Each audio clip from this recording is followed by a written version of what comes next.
Jsem bratr Mes. Jsem svědek Jehovův od roku 1985 k roku, kdy jsem se v 18 letech rozhodl nechat pokřtít a patřit k náboženství, které mě naučila moje matka. Můj otec, který byl agronomický inženýr a ředitel inženýrské školy, mi dal vědecké vzdělání. Považoval jsem za zajímavé čerpat z těchto dvou zdrojů inspirace, abych si vytvořil svou vlastní cestu. Takže jsem absolvoval dlouhá univerzitní studia, řekněme docela dlouhá univerzitní studia, která mi umožnila být nyní profesorem navzdory sociálnímu tlaku, který je jistě přítomen u svědků Jehovových, aby se neprováděla ani dlouhá studia. Já jsem však tento tlak opravdu nepociťoval. Byla latentní, ale řekněme, že protože moje matka se trochu na dálku účastnila shromáždění svědků Jehovových, necítil jsem to příliš, nebyl jsem tím příliš obtěžován. Doktrína svědků Jehovových se mi líbila kvůli dvěma hlavním bodům. To znamená, za prvé byli to lidé, kteří odmítali jak v doktríně, tak ve skutečnosti odmítali vést válku, zabíjet svého bližního. Takže to bylo něco, co jsem také cítil. Takže jsem s tím naprosto souhlasil. A podle mě to bylo jediné náboženství, které šlo až na dřeň věcí.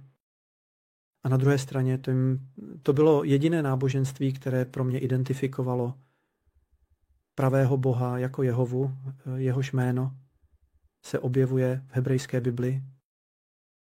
Odmítl jsem vykonat vojenskou službu a byl jsem odsouzen na 12 měsíců vězení.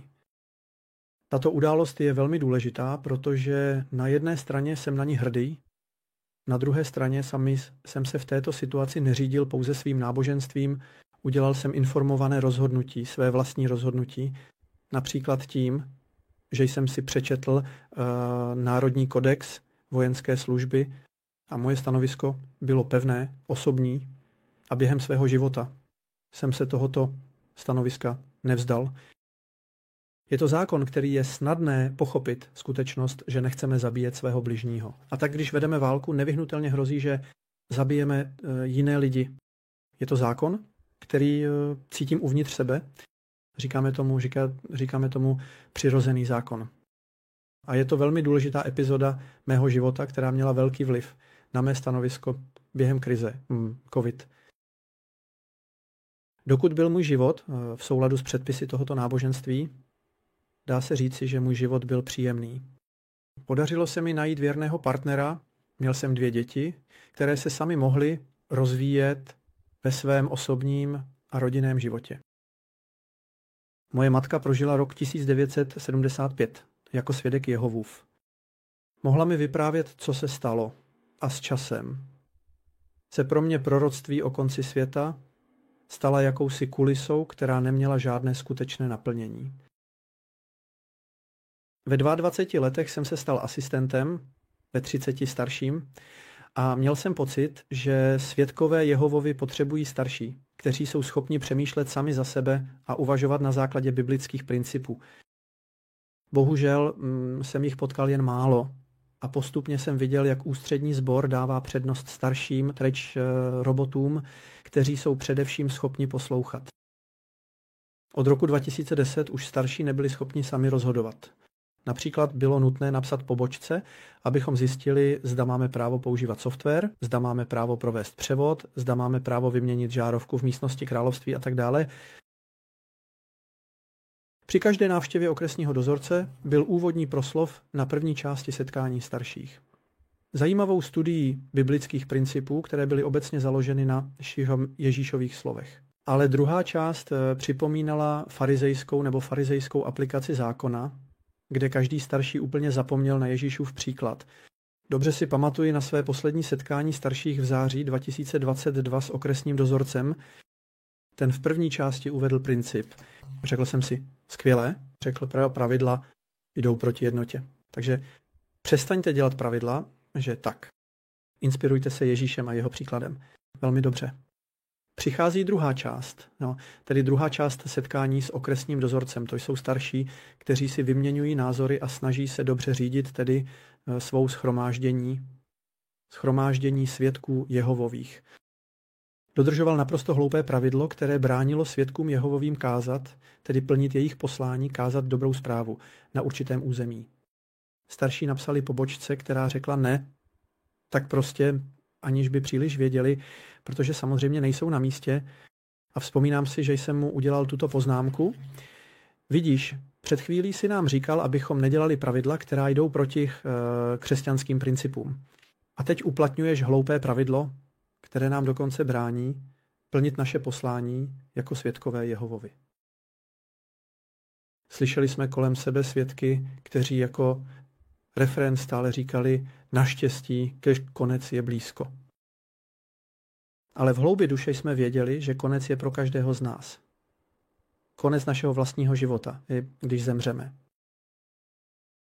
V důsledku toho se doktríny staly stále více druhořadými a my jsme se pohybovali ve skupině lidí, která nám poskytovala sociální kontakt, což bylo velmi užitečné, zejména když máte děti. Většina svědků Jehovových je poctivá a dodržuje morální normy, což z nich dělá dobré společníky. To vysvětluje, proč někteří jako já mohou zůstat velmi dlouho v této náboženské skupině, aniž by si uvědomili, čím skutečně je. Když přišla pandemie COVID-19, zpočátku šlo všechno dobře, hodně jsem trpěl mezi roky 2000 a 2010, protože podle mého názoru byl ústřední sbor proti technologii. Kvůli své profesi jsem byl spíše technofil. A dokonce si pamatuji název toho Probuďte se. Technologie, dobro nebo zlo. Říkal jsem si, ale jak můžeme redukovat technologii, tedy lidské výtvory, jen na tuto otázku. Je to dobré nebo je to špatné? Dokonce jsem napsal pobočce, abych jim řekl, dobře, máme dost tohoto démonizování technologie. Chceme ji používat pro dobro a chceme ji prostě používat. A ona mi odpověděla, že brzy bude nový web. Byla ráda, že může říct, že bude nový web. Myslím, že to bylo v letech 2010. A podívejte se na den. V roce 2013, myslím, nebo o něco dříve, na web jv.org.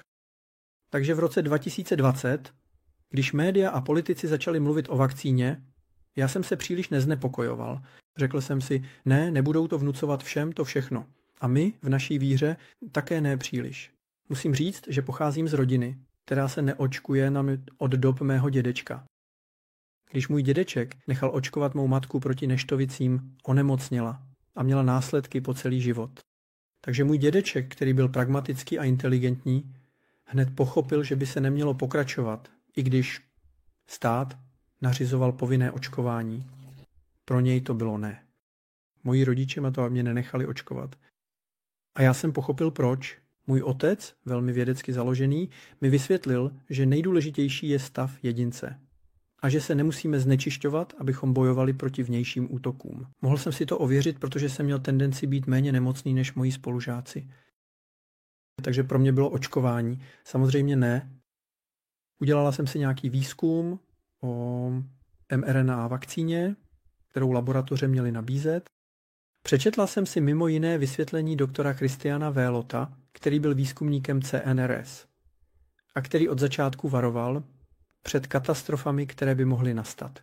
A skutečně to je vše, co dnes vidíme. Celá ta pohroma genetických nemocí, kterou vidíme, to bylo oznámeno Christianem Vélotem. Od té doby svědkové Jehovovi vždy podporovali myšlenku, že co se týče lékařských ošetření, je to zdokumentováno, uvidíme to později v dalších epizodách. Kromě krve to záleželo na každém jednotlivci. Neměli jsme zasahovat do soukromého života každého. Neměli jsme nikoho nutit, aby přijal takovou nebo jinou léčbu. Takže z tohoto pohledu jsem byl uklidněn.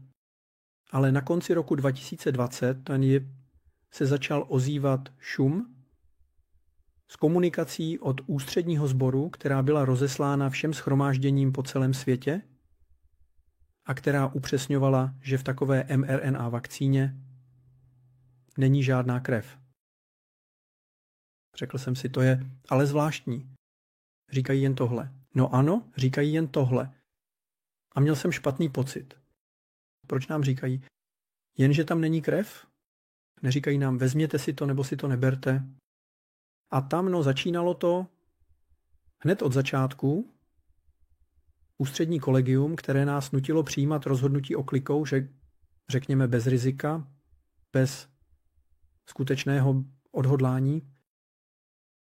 A to se skutečně stalo jako pravidlem po celý rok jako 2021.